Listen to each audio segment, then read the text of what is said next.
could you describe how we assess independent endorsement and its importance in the Innovation Integrator process?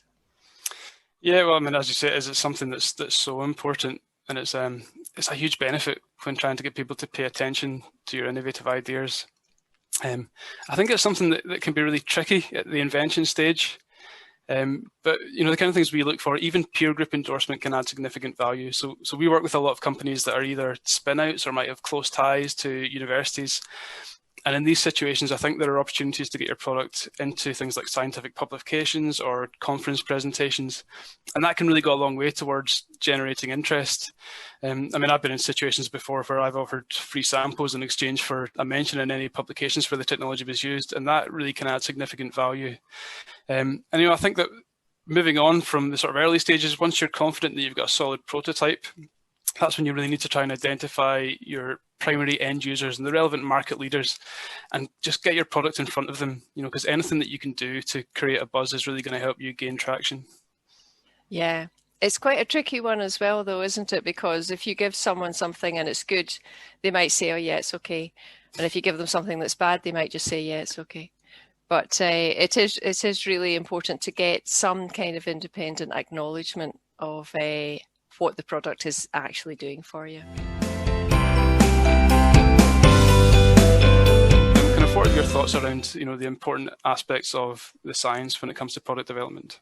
Yeah, it's really important for our process, and what we tend to look for is a peer group assessment of the technology if it's at an invention stage. If it's something that's happening in a lab, we look for peer group acknowledgement and assessment.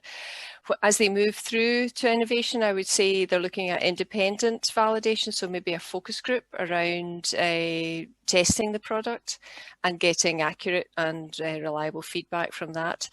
And then as it's moving towards commercialization, we'd be looking for them maintaining a commercial focus, that they can produce the same thing time after time, that it's repeatable, it's reproducible, and it is suitable for scale up. It's not something that takes so long and is so expensive to produce a very small amount that it's never going to be commercially viable. But yes, it is very important for us.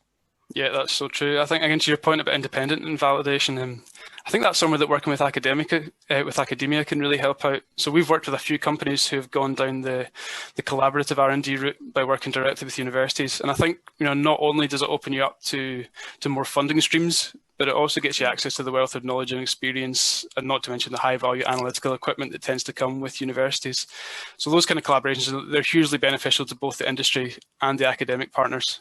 And it allows the company to maintain that commercial focus without getting too bogged down in the science, because maintaining commercial focus, that's the main thing really, isn't it?